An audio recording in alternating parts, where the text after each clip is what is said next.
그러니까 제가 생각하기에는 사회적으로 아니면은 정부에서 그리고 정치인들도 행정하는 사람들도 그리고 의료 행정을 한다는 학자들도 그나마 곁에 있었던 우리 임상의사들도 그런 분들한테 과중한 책임감을 전가하고 있는 사회가 된 게 아닌가. 뜻을 맞던 사람을 잃었다는 거. 근데 그 짐을 만들어준 게 그러면은 윤한덕 선생님 센터장이 하고 싶어서 하는 일이기 때문에 됐다. 그건 아니라고 봐요. 그거는 우리가 그분한테 과중한 책임을 준 거죠.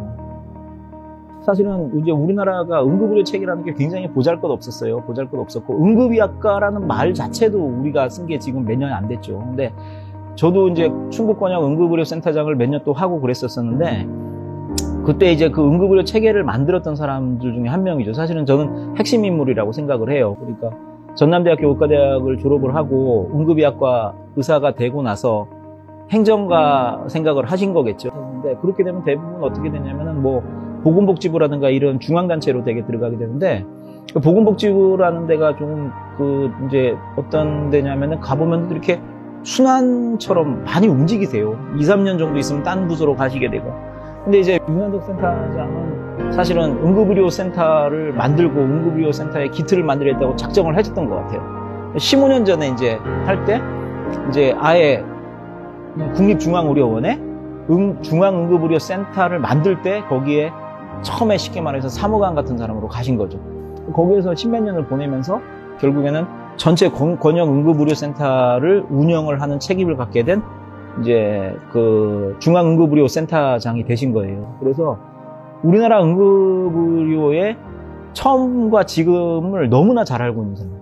근데 이제 대부분 사람들은 어떻게 생각하고 계시냐면은 첫 번째는 일벌레라고 다 알고 있고 두 번째는 자기 욕심을 잘 안 차리는 사람. 그러니까 이게 보면은 어떤 사업이 시작되면은 대부분은 어떻게 되냐면 일단 내 거를 챙겨놓고라는 생각을 합니다. 그런데 윤 센터장님은 만나보면 항상 하는 얘기가 우리가 좀 더 희생함으로써 발을 뻗고 잘 수 있는 사람이 있다면 우리가 해야 되는 일이고 이런 얘기를 하셨고 응급의료센터에서도 전공의 이런 사람들을 보지 말고 전문의로 다 바꿔서 금방 볼 수 있게 하자.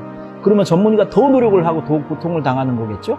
그렇다 하더라도 그런 얘기를 하셨던 분이고 그러면서 이제 응급의료 체계를 계속 세우신 거예요. 세우셨고 저랑도 얘기할 때도 그냥 얘기가 우리가 좀 더 노력하면은 권역민들이 조금 더 발 뻗고 마음 편하게 잘 수 있다. 근데 중요한 거는 뭐 이걸 잘하고 저걸 잘하고를 다 떠나가지고 환자를 살리는 게 중요한 거니까 그런 쪽으로 어떤 사업을 더 할 수 있을까.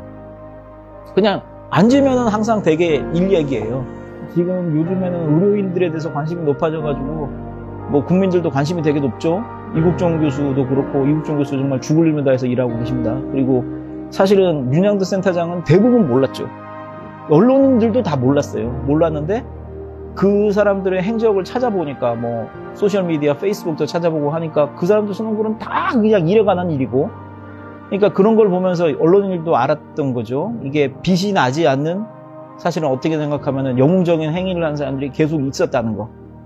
그걸로 우리 센터가 우리 의료가 이끌어져 가고 있다. 저희는 응급의료에 관해서 핵심 인력을 하나를 잃은 겁니다. 전문의로서는 그게 굉장히 괴롭고 아쉬운 일이죠.